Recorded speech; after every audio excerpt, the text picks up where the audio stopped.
It's the Mixed Martial Arts Hour with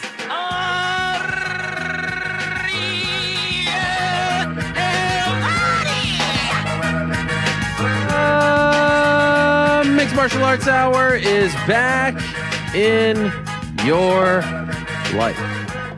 I root for the Trillers of the world. I root for the other promotions. Every promotion that pops up, I root for them because I've always been a proponent of paying more, options, competition. All this is good. Same thing that I feel about in the world of pro wrestling. Same thing that I feel about in the world of MMA. I've been talking about it in the world of MMA longer than I have anywhere else.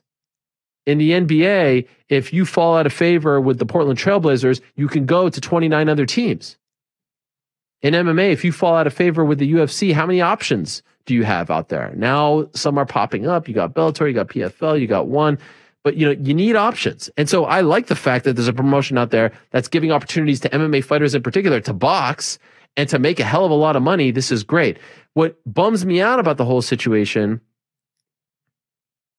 is how I feel like they're misusing their funds, because clearly Triller is doing quite well. They're able to pay for the likes of, Vander Holyfield and Vitor Belfort and Anderson Silva and Tito Ortiz and Donald Trump Sr. and Jr. to be a part of the broadcast. And I'll get to that in a second.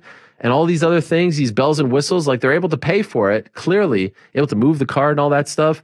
And so there's a part of me that wishes like, man, if you've got those pockets, which doesn't happen often, those resources, you're able to think a little bigger. It's just a shame to be spending the money on these one-off fights that are going to get you nowhere. There is no point in investing in an Evander Holyfield at this juncture. And I know that was in the original plan, but even Oscar De La Hoya, these are all one-night stands. They're all one-offs.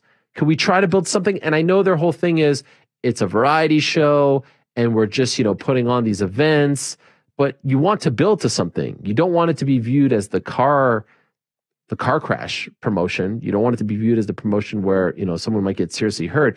And I feel like we watch these cards somewhat out of support, somewhat out of nostalgia, but also with one eye open and one eye closed because we're afraid of what's going to happen. I was afraid of what's going to happen. And I was open about the De La Hoya fight. I kind of come around to it. I was like, all right, they're around the same age, and I mean, it's not really something I'm clamoring to see, but, De La Hoya, legend, seems to be moving okay. I know he's got his issues, with substance abuse and all that stuff, but all right. But then when they bring in Holyfield, I was like, what is going on here? First of all, Holyfield's involved in a legal battle with them. Forget about that. Second of all, he is very old. 2020 Olympic gold medalist, freestyle wrestling, national champion from the University of Minnesota. Everyone was wondering, where will Gable Steveson go? Well, on Thursday, we found out Gable is going back to school, but it's with a twist. He signed an NIL deal, name, image, likeness deal with WWE. Unprecedented stuff, first of its kind, so had to have him back on to talk about it all. Gable, congratulations on the big news, on the big decision. Appreciate you coming on. Yo, what's up? I appreciate you having me again. Thank you so much. Did they come back? Did they, you said on the show, and I appreciate the honesty that, Dana didn't reach out and all that stuff. After you said that, did anyone reach out to you to try to convince you to come over there? No one. I mean, I've seen a lot of tweets saying that Dana wanted me in Contender Series, but I don't even know, because me and Dana only had like a couple of text messages saying like, hey, come to Vegas. But I was in SummerSlam and I told you that I couldn't make it to him. So I didn't ditch him. We barely spoke. I know he wanted me to come, but I don't know what the Contender Series thing came about on the news and stuff. And we barely spoke, and Vince had the upper hand. And so, I mean, I've been knowing WWE longer than UFC. So I wanted to start my path there. So to the best of your knowledge, that Contender Series idea was never actually brought to you? No, it was never brought to me. I had no clue about it. Would that have changed anything? I mean, there's not a lot of big money in Contender Series. No, I wanted my own path. That's right. But are you bummed that there was never a serious offer made? And were you hoping that they would come strong, or were you just hoping? I was hoping Dana would have came a lot stronger. I was hoping that he would have pushed the pace a little more. I would love to fight. I'm not scared of fighting. I'm not scared of getting punched. I'm not scared of going out there and losing in front of a big crowd or winning in front of a big crowd. It doesn't matter to me. I go out there to entertain people and for the love of myself to do something that I love. I mean, I love fighting and I love WWE. Like, I love both. So I wish Dana would have came a little harder. I wish he would have had more like push on me to go that way. But that time is up for now, and I'm 100% with Vince McMahon and that team. And I mean, I'm excited to be where I'm at. I mean, there's no way that I would want to have it. One of the nicest guys in MMA. Everyone very happy that he's getting this second crack at the title. Of course, I'm talking about the one and only Glover Teixeira. Glover, my friend, how are you? How you doing, man? I'm good. Did you think in your early 40s you'd still be fighting? Like, was this part of the plan?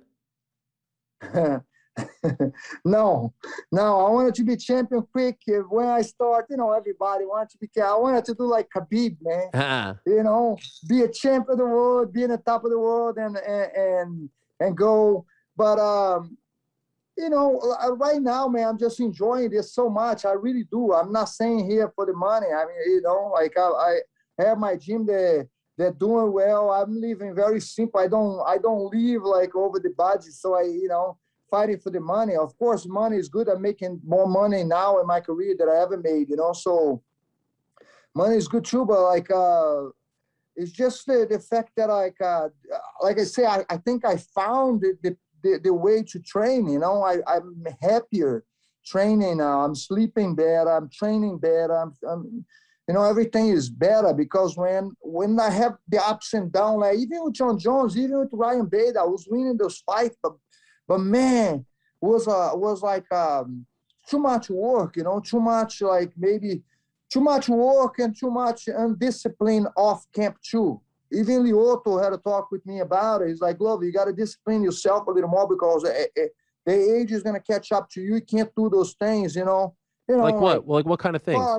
Party, drinking, eating, drinking a bottle of Hennessy, bottle of, in the weekend. Yeah. Not, I wouldn't say alcoholic, but man, I love the party, So I take all this stuff away. I had the ups and downs, the stuff, so I lost, then I win a fight. I win and lost until I kind of figured everything out. Say that's how I'm gonna live my life because I love this more than anything, and I wanted to do the best that I can in this sport. I want another chance to fight for the title, and I wanna give my best shot. So I take everything out that is bothering me, and things that living like a really a professional athlete. There he is. He's back.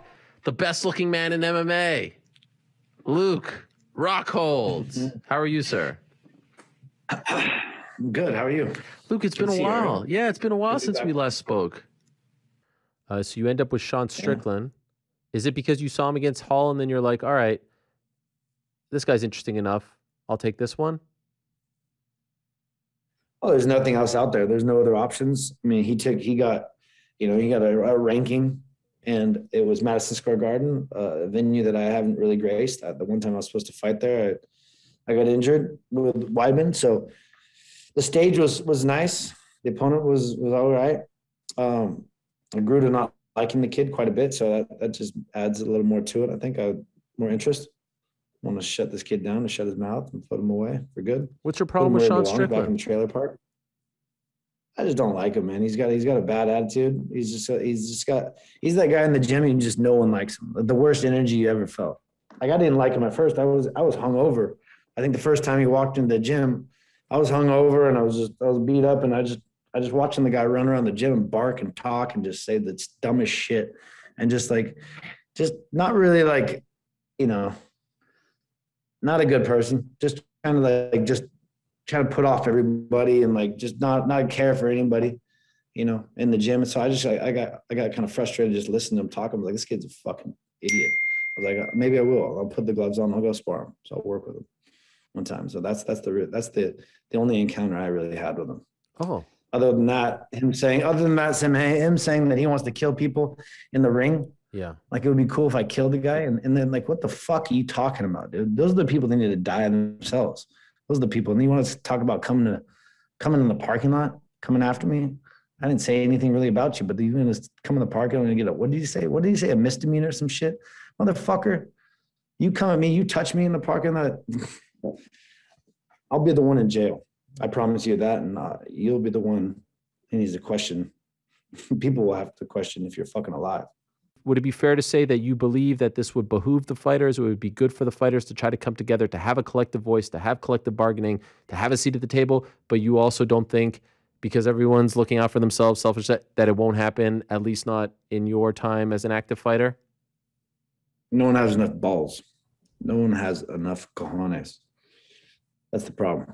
And there's not enough that there's very few people that have the fucking balls, but you know, to get the right amount of people together to do that thing, that would never happen. Not in any foreseeable future. Right. There's no one.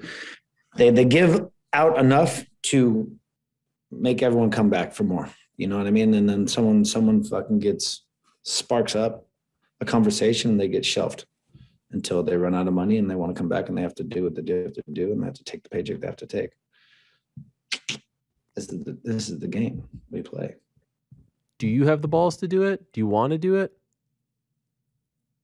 I'll do whatever I want. I think I've spoken my mind enough to you understand that I'm going to say exactly what I feel and how I feel. The fighting is fighting. I'm under contract and I just want to fight. And I want a chance to get back my gold and finish this bitch on my own terms. And so that's why I'm here and that's why I'm doing what I'm doing. Given the landscape and the business, was there a part of you where like, yeah, I do feel this way, but also the 16%, the this and that, like, I don't want to go through all that again? Or did that never come up? Did you like, I'm back, I'm fighting, I'm getting I want this for myself, for pride, not for business, not for anything else, just so I can end things my way? Like, did you have that? Did you, because it's very, here's why I asked the question. That's the thing I had to come to grips with. My time away is like, I'm just sick of it and tired of it. But like, you know, but I know that I'm still the best at what I do. And for myself, my pride and my own, you know, this is for me, 100%. Okay. Do you think it will ever happen? This is for the people that believe in me, and my family, my friends, and everybody out there that's fucking got my back. You know, there's a lot of people that do. And so I'm doing this for all of us, for sure. But most importantly, it's for me. Do you think it happens anytime soon? What's that? The fighters coming together and I mean, no. I mean, if they're going to do that to Francis and then no one else, none of his two brothers aren't going to get behind him and sack up and be the man they should have been when he got shelved. You got two Nigerian brothers, the champions, that should have just stood by him and been the man. Then maybe that could have changed the landscape, but that's about it. Mm-hmm. You're referring to. That's all. I saw an opportunity. I saw an opportunity there. That's the opportunity I saw. Other than that, you need 25 guys. 25 guys aren't coming together. Maybe more. I don't know. Maybe less, give or take. That shit ain't gonna happen. Or the managers with their big stables, right? Less managers, but they can maybe get everyone on board. A couple of managers that play parts, you know, and Wait, are you implying, Luke, that there are managers who are more on the side of the UFC than the fighters? You're not saying that, are you? What? Come you talking about, dude? What are you talking about? Come on, bro. You talking about that there's actual like guys who care more about their standing with the UFC than their actual clients? I'm just a fighter, bro. I'm just a fighter. That's all I know. I just speak my mind and say who I am and how I feel, and for better or for worse, it is what it is. I don't give a fuck. I'll do whatever I want. I'm not gonna kiss anybody's ass. I'm not gonna hold my lip. I'm gonna fucking say it just how I feel. How do you feel about the state of the MMA business right now? This kid Jake Paul is bringing a lot of attention to fighting, and I think it is helping. And a lot of the other fights too. Everyone else too. I mean, all this whole celebrity world is trying to be a fighter. It's kind of funny, kind of cool, and kind of stupid all at the same time. You know, this is like, guys, everyone's trying to get paid to fight. Everyone loses a little bit of relevancy in their career, and they're like, "Oh, I'm going to fight now. I'm going to fight." Just sometimes people need to stay in the lane, but at the same time, it is cool because it is bringing popularity and awareness to the sport. But isn't it interesting? They're going to boxing. A lot of bums out there trying to get paid. They're going to boxing. They're not coming to MMA to do this. So what does that say about the business of boxing versus the business of MMA? The business of boxing is a much more lucrative business. You get what's called the Muhammad Ali Act. You have what's called, we can bid to promoters can bid to the fighters, not just monopolized by one company who dictates what you get paid. So they're taking 60 to 80% of the revenue, whereas we're taking 16% of the revenue. Most other sports are taking 50% of the revenues. So if you want to balance all that out, yes, there's the balancing game of fighting, why people choose different routes. Boxing is getting paid. And so why would you fight a much more dangerous sport and not get paid as much?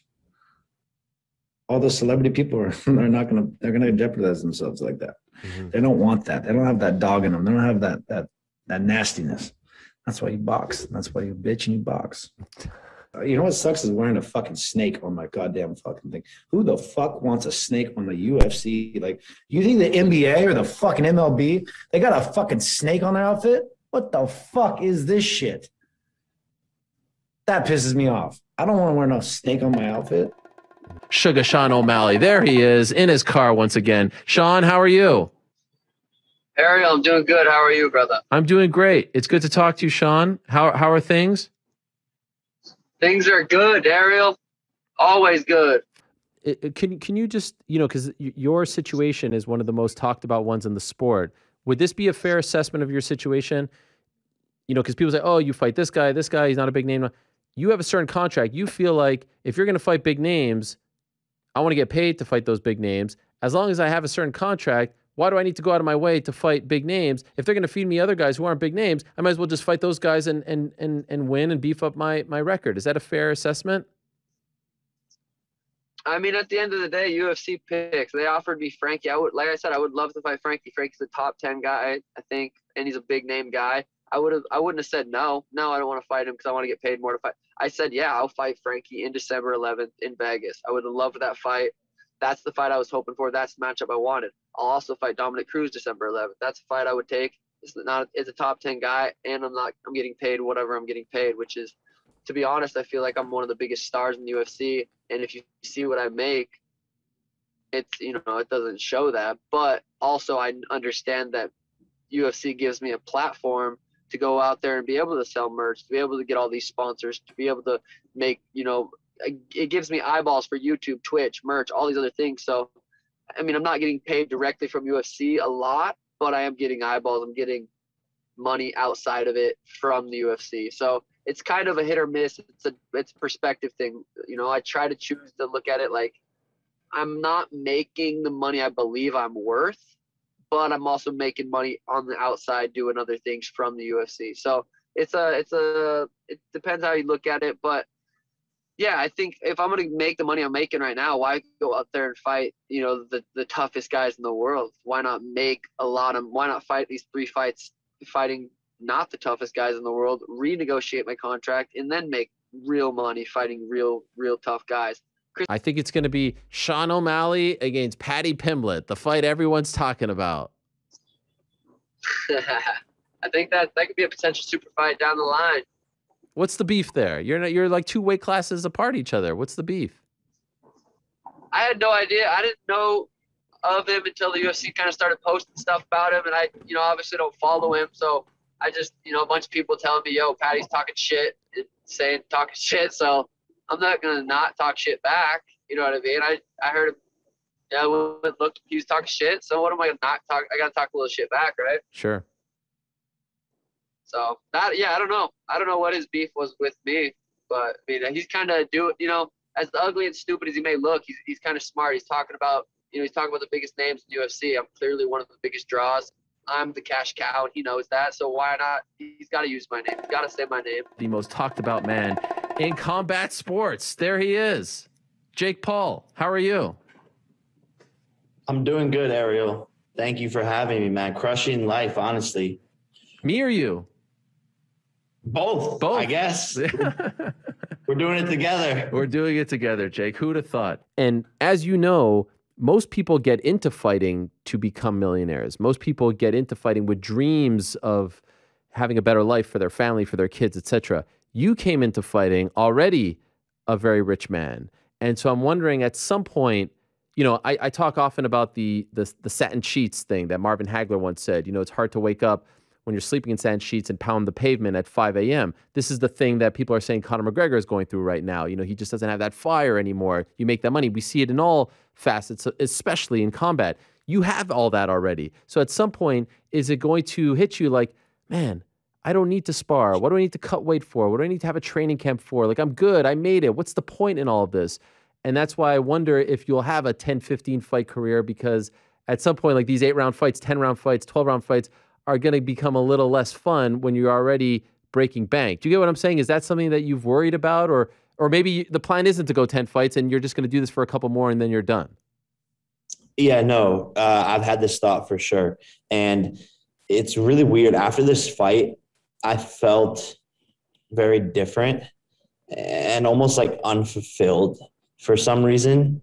Even like right when the like wire hit my account, normally I'm like, oh, this is dope. Like the money and I think the clout and the fame isn't what is fulfilling me anymore. And I'm finding more fulfillment in the actual process and the actual sport and the actual art of boxing, because something about it I just love. Like it's like you're living a real life movie, a real life boxing movie. And I feel like I'm Rocky with the movement that I'm creating and how many people are doubting me and saying I can't do this and saying I can't become anything. It's motivating more to just keep on winning and to prove to people my skill. So, the money's great and blah, blah, blah, but at this point, it isn't fulfilling me. And the money never really fulfilled me in the sport since the beginning. And now I'm finding like a new love, a new passion to actually just master the craft of the sport. And it's almost become like a hobby, which is why I love it. And all the little details to attention into the skill is and getting 1% better every single day. That's what I'm in love with right now. We'll see how that changes over the next couple of fights, but I'm young. Like people forget I'm 24 years old and, just getting warmed up with what I can accomplish in this sport. And I think that's what I'm falling in love with more, is the making of the history and mastering the craft. Challenge wise, who's at the top of the list? Who would be your choice for the next opponent? I mean, honestly, just from a personal standpoint, I would love for it to be Masvidal. Just because of the shit talk, just because of his name, just because he's like still in his prime era. And there's a lot of personal beef there. I just took out his boy Tyron. But, hopefully Dana would let him out of his contract, but we're not sure if that can happen. But for me personally, I think that'd be the toughest challenge, the toughest guy, and the biggest name, the most relevant currently. So I think that's the one to make, and I think it'll happen at some point regardless, but that's the top of my list for sure. Is that one of the options you're exploring? I mean, they have worked, UFC has worked with Showtime in the past, as you know, Mayweather-McGregor. Is it possible that they could be a part of this and make the Masvidal-Jake Paul fight?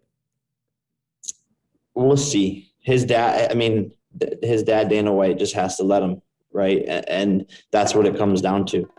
It's 1:05 a.m. in Singapore, and that's where we find the founder, the chairman, the CEO of One Championship, CHATRI SITYODTONG, who is here to talk about a whole host of things, in addition to make a few announcements regarding a very exciting upcoming One Championship event. Here he is, CHATRI, joining us. How are you, sir? Good to see you, man. It's good to see you as well. Thank you so much for doing this. So you are about to celebrate your 10-year anniversary, which is a great milestone for any organization, let alone one in MMA, because we've seen so many come and go. So congratulations to you and the entire team on that. And I do believe, correct me if I'm wrong, in conjunction with this, you are going to be holding a big event to celebrate the 10-year anniversary of One Championship, correct? Yes, that's right. And to honor your new show or back on the show, we decided we're going to announce it with you. December 5th, the event's called 1X for the Roman numeral 10. Yep. 10th year anniversary. It's going to be our biggest and most unique show in the history of the company. And I think it's going to be something crazy fun for fans all over the world. Okay, can you tell us about some of the fights on this card, this crazy, unique card? Yes, so I can say I can give you a sneak peek of a few of the fights. Not all the main events, not all the main fights, but a really interesting one is Demetrius Johnson versus Rotang, who's the Muay Thai world champion here. In a mixed special rules fight, 4 rounds, 3 minutes apiece. The first round is Muay Thai in 4-ounce gloves.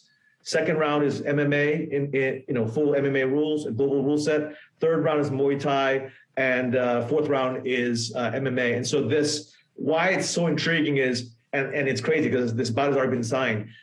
If you think about it, the first round opens, Rotang, his record is 267 wins and 42 losses in Muay Thai. He is literally the hottest KO striker on the planet in terms of striking arts right now. He's 10-0 in one championship, and he's the Muay Thai world champion. He has 3 minutes to try to knock out DJ. So DJ, there's a lot of pressure on him. But then if he survives the next round, Rotang has to survive 3 minutes of DJ's, explosive wrestling and submission and whatnot, right? I don't think DJ's going to strike with him. And DJ has that pressure, man. I got to sub him within 3 minutes.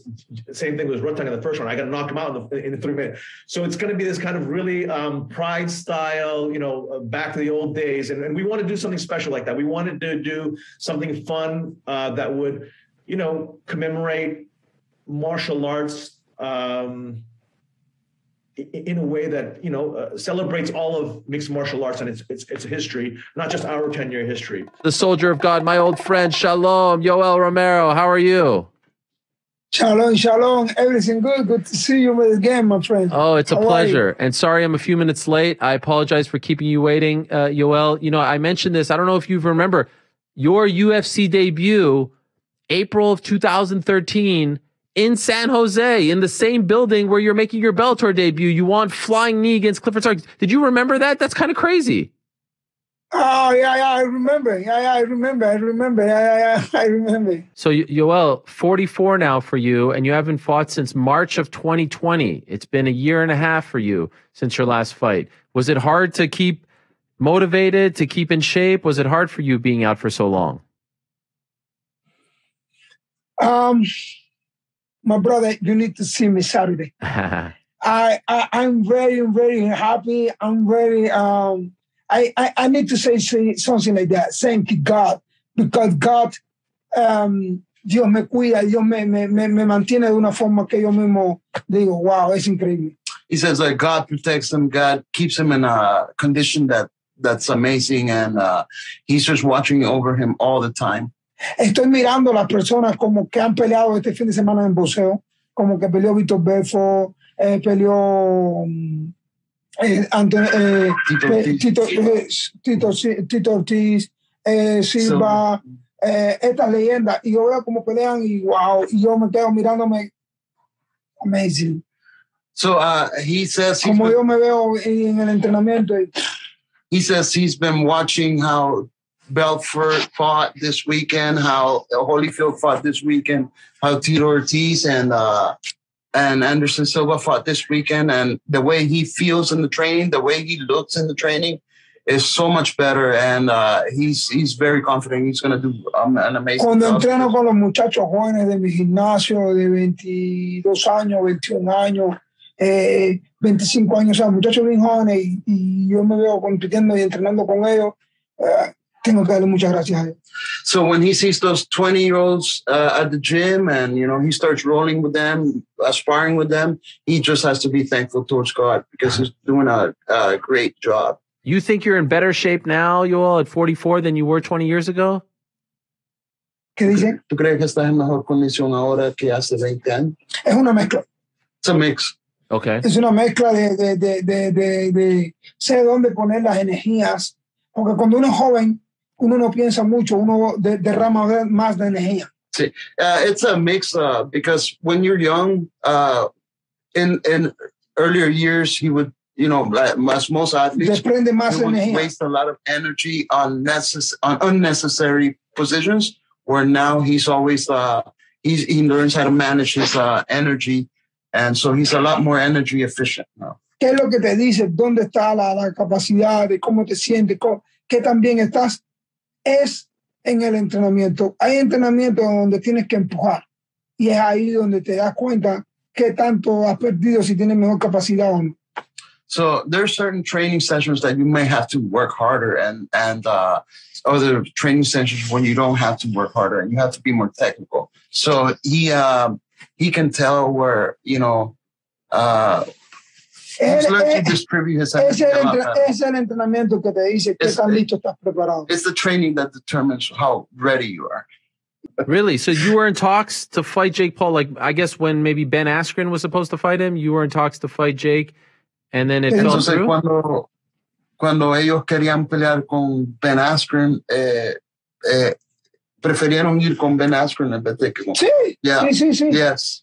Con el primero que hablaron fue conmigo. So they actually... Joel was con Kawa, con los Kawa. So they spoke with Kawa first and Yoel first. That was the first option, but they decided to go with Ben Askren, which is an easier target, I guess. Were you disappointed that the fight didn't happen? Le dio lástima que no. Ellos no quieren enfrentarse con un peleador de verdad. They don't want to face a real fight. Last time I spoke to Juliana Pena, she dropped one of the best promos of the year. And so I'm secretly hoping that she has brought the same kind of fire today to the MMA Hour. Let us find out and go to the Zoom machine and say hello to Juliana Pena, who's joining us on the side of the road. How are you, Juliana? I'm good. How are you, Ariel? What's going on? But just to be clear, you're not implying that she looked for a way out, right? Like you know for a fact she got COVID and couldn't fight? I'll tell you this. When Hunter Campbell told me that he was looking at her negative or her positive COVID test, I said, okay. I said more than okay. And then I don't want to get into particulars because I about, put a fist through the wall.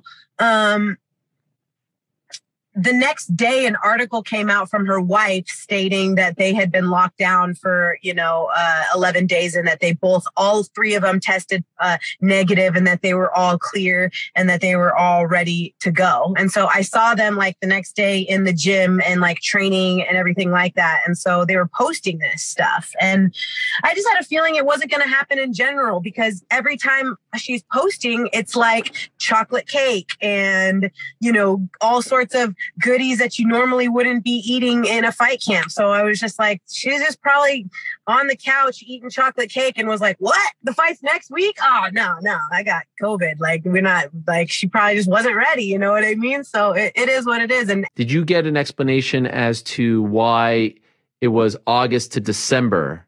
Like, why such a big gap? How did you feel about that? And I tried to like explain that to Dan, like, okay, she's got COVID, like why till December? And he, gave the shrug and starts looking around like, oh, because, but the reality is that this guy's in Dana White's back pocket and they're close friends. And so they're going to make happen whatever is best for them on their side. They're very smart and methodical about the way they do these things. And I think that that's what it was. It was whatever works best for them. And Dana's told me, of course, listen, when you've done as much for the division that Amanda has, you get away and with a lot more and you have leeway in the company. And she has been showing that, hand over fist. I know what I can do. I know what I'm capable of doing. And what you think about me is none of my business. I don't give an F what other people think. It's what I know and what's in my heart. And in my heart and what I know is I'm a champion and I'm going to be a champion and I am the champion. And, there's little battles that happen before the fight. And some of these battles have already been lost, but not on my side. What do you mean by that? That's very interesting. What do you mean by those battles? Just the fact that this fight has been pushed back so many times. If you look at, fights that I've had with Jermaine or Valentina, these girls are at the top of the roster. They're at the top of the division. And I've got in the cage and I've fought with both of them. I know what they feel like. And if you lined up all the girls in the top 5 of the division, like Holly Holm and Jermaine and Valentina and Amanda, I would pick Amanda every single time. styles make fights, and stylistically, she's the best possible matchup for her, regardless of her being the champion, regardless of her holding the belt. Stylistically, she's the best possible fight for me. And so I think that she knows that. And I think that she's very smart in the way that she approaches things. I think it was been announced to me that, you know, she's doing it on purpose because she wants to try to have a mental edge on you and make you wait even longer and give herself even more time to prepare, and whatever the case may be. It was like, I was ready to fight when I beat Kat Zingano at UFC 200 and you said that you'd fight me and you didn't. Then I was ready to fight, you know, several times when you agreed to fight me and you didn't. I caught wind when I was fighting Jermaine that you were glued to the TV praying to God on your knees that I didn't win the fight because you don't want to fight me. So there's these little battles before the fight that are happening. And when I finally got the fight and I said that she wasn't going to show up, she didn't show up. You know what I mean? And so there's these little battles that I feel like, you know, I'm already winning in that department. I love the visual of the baby seat behind you, because, you know, there's that juxtaposition of the fighter, the fiery fighter, and the mom. How are you balancing everything? Oh man, it is tough. Let me tell you. She just started school. You're covering the thing. I know your arm is probably tired. I'm sorry. It's I would be lying to you if I said that it was easy and that I got it, you know, like that. To be honest, I am struggling scheduling wise because my kid just started school. My baby Issa, she's beautiful. I love her. I struggled with putting her in school because I'm like, you're 3 years old. You're still a baby. Like, I want you close to me. And then it's like, no, she needs to learn. But I'm like, I don't want her to be like the way of the world so soon. Like she just needs to stay close to mom. So I struggled with putting her in school, but she's in school now and it has completely changed my scheduling. So I got to be up at 6:30 every day to get her there to school on time. And my training is at nighttime. So it sucks because, you know, I can't train at 7 o'clock at night anymore because I have to have her in bed by that time so that she can wake up and go at 6:30 and go to school the next day. Oh, man. So it's definitely been a transition to have her in school and make sure that, you know, I'm not just working with one coach, I'm working with other coaches, and I have to make sure that my schedule is, you know, proper for, you know, all of these coaches and her schooling and me, and then leaving practice and going to pick her up and then coming back and trying, you know, so it's been that's definitely different this camp than last camp, which sucks because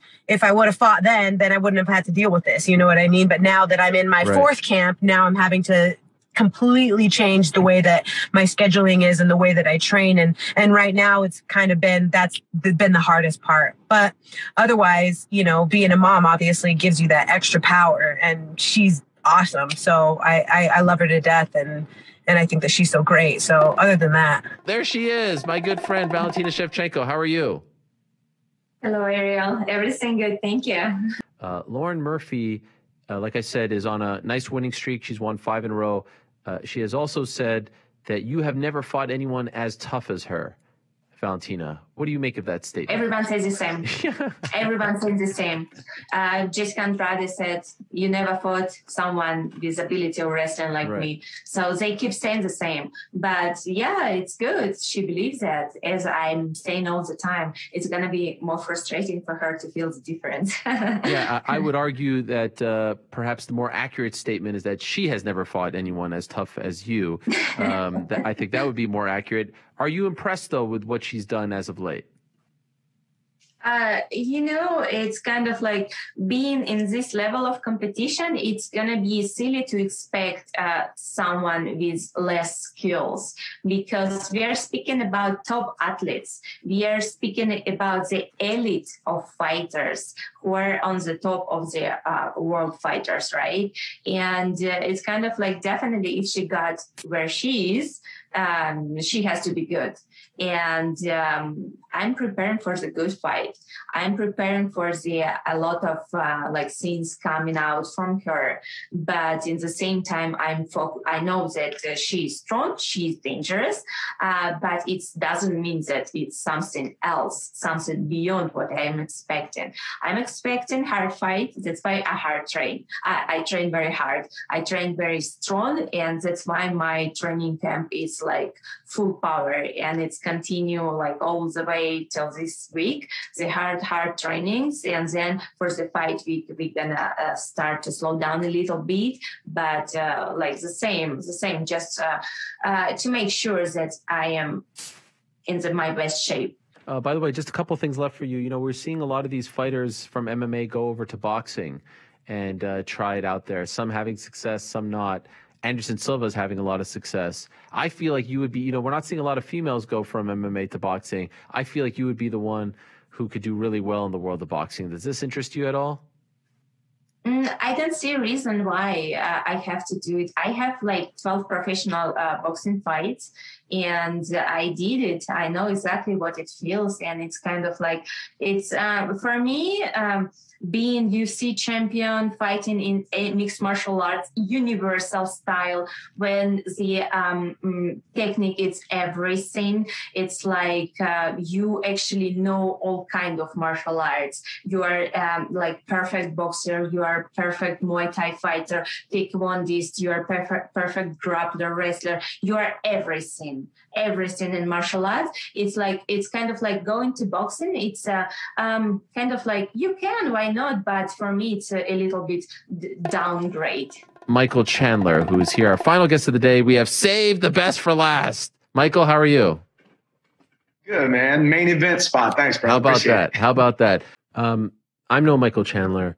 One thing that I'd love to change about myself is I find that I harp on things that happened in the past that I have no control over anymore. They happen, but I harp. Oh, I should have done this. I should have done that. I should. And I harp on it. I lament. I harp. And there's nothing. It does nothing. There's nothing productive. And so I wonder, you shake your head. So I guess you're not the same type of guy. I feel like you're not the same type of guy. Like that first round, do you harp on it a lot? I was that close. I was literally seconds away from winning that title. Or is it just not even a thought? You're over it. You don't even think about that. No, I shake my head because I do the same exact thing. Okay. You know, anybody who's trying to accomplish anything great has a tendency to harp on the things that they've done wrong, harp on the failures that they've had, and harp on the view, whether it's realistic or unrealistic, of other people, of them, and our failures, you know?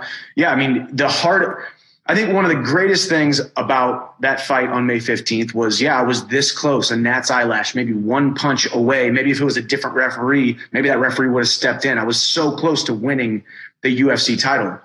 So that's one of the things that has, you know, solidified me as one of the top guys and earned my right in this UFC lightweight division. But yeah, the saddest thing is that, man, I was that close, you know? So it's just the nature of the sport. You can't enjoy the spoils and the fruits of your labor and the platform and the notoriety that we get and the money that we make and the bright lights that we get to fight under and compete under without also taking in stride the bad things that are going to come from this sport, the pain, the tears, the embarrassment, the physical and the emotional pain. You know, you have to realize that this sport is going to do so many things to you. Sometimes you think it's completely fair. Sometimes you think it's unfair, but either way, you have to move forward. And just going back to that, to you, I shake my head because I think that's just one of the biggest problems with society or just the human nature. We are conditioned to, instead of look forward to us becoming a better version of ourselves, we are held back by those limiting beliefs of the failures of our past.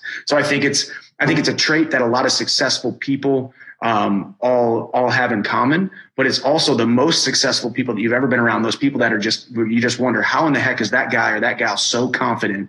And they had these failures and they had these setbacks, or they suffered bankruptcy, or they lost their business, or they lost this relationship, yet they were able to come back because they were able to overcome the negative self-talk and the negative self-reminders every single day of those times that they failed. And I guarantee every single person that is listening to this right now has suffered from that. But it's only by the constant and never-ending belief of continuing to move forward, accepting them, and showing yourself grace. And I'm not the political guy. I don't care what you do, what you believe. I don't care, as long as it's not offensive to anyone and you're not that guy. But then it got a little weird with the vaccine and this, and people were giving you a lot of heat on Twitter for this. How did you react to all of that? I mean, you're just saying your opinion, your feeling, you're allowed to do what you want.